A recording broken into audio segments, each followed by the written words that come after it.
والسلام على رسول الله وعلى آله وصحبه ومن والاه. السلام عليكم ورحمة الله. برزان خوش حالم لواني رامان بيمو خزمتان ومبست رزامن دي رب العالمين وهي وذال مئوي آز السودي لور بقرن. برزان بيك ودسين وخزمت كوتا آتكاني سورة القدر. بله رب العالمين باز لو شو بيروز ذكا كوا قرآني بيروزي دا بزان دي وبعظمتي خوي قرآني بيروزي لو شو مبارك دا بزان دي لمانجا رمزاني بيروز دا كوا ليلة القدر إن زاد فتو زين ليلة القدر سيا ليلة القدر تاكترة لحزار ما كوا ليلة القدر تيدا نبي كبراس فضل ورحمته شي زور قوري تنزل الملائكة وتا ملائكة سين لدواي سين دا بزن تنزل الملائكة والروح فيها روح جبريل عليه الصلاة والسلام جبريل إجداء دبزي جبريل كبوحي لبو بيغمبران دا بس تصروا زوي وهروها لشوي قدر دا كواشوي دا بزاندين قرآن ولبو بيغمبري صلى الله عليه وسلم لشوي قدري هم صالح دا ديسان لقل باقي ملائكة كانتك دا بس تصروا زوي تنزل الملائكة والروح فيها بإذن ربهم ملائكتش هموش تكاني بإذن پروردگاريتي بإذن پروردگار أو هم ملائكته وزبل دواي وزبا إنزا روح جبريل عليه الصلاة والسلام لقليان دادا بزيتن وزبل دواي وزبا ملائكة دادا بزن صروي زوي أو زوية دبيت ما خير وبركة لبا أو زوية أو ملائكتان كدادا بزن من كل أمر بإذن ربهم كبإذن پروردگار دادا بزن من كل أمر لبو هم فرمانك كپروردگار بياندك كلو شودا فيها يفرق كل أمر حكيم كزياتر خواي قورة تنها خير وبركة سلامتي تقدير دك لبو أو صالة أدي أو كاينتر كلبو غير مسلمان بتايبتي أخذ هر قدر يشيدي كبي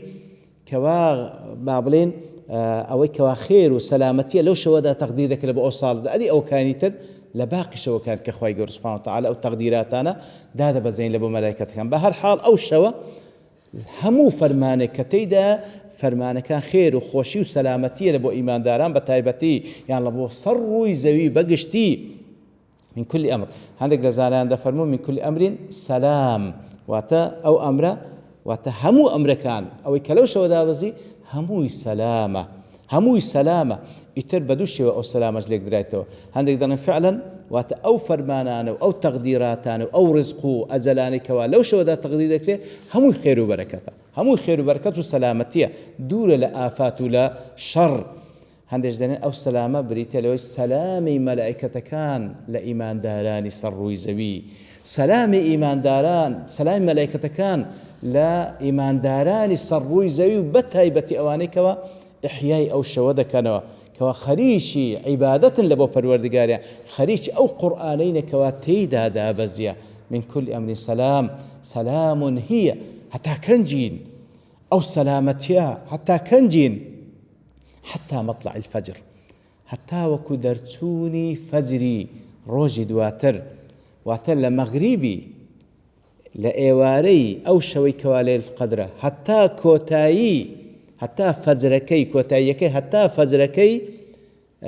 روج دواتر أو شوا بكاملي أو خير وبركته أو همو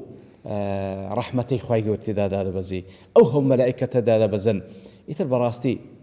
شبكة لصالح دا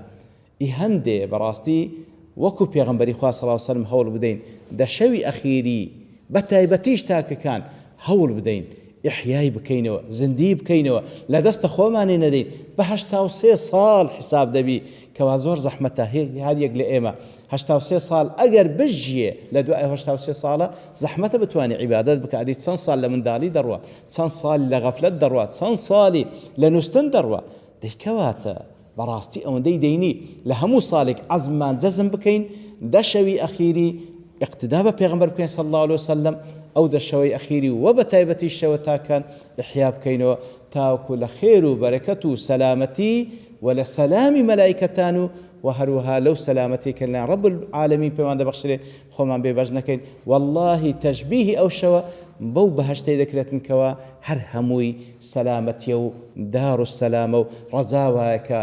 أو شوي ببربكوي یەکێک بی لەو کەسانی کە لە دار و سەلام بە قسمەت دەبی کە باشتی بانوبەرینە.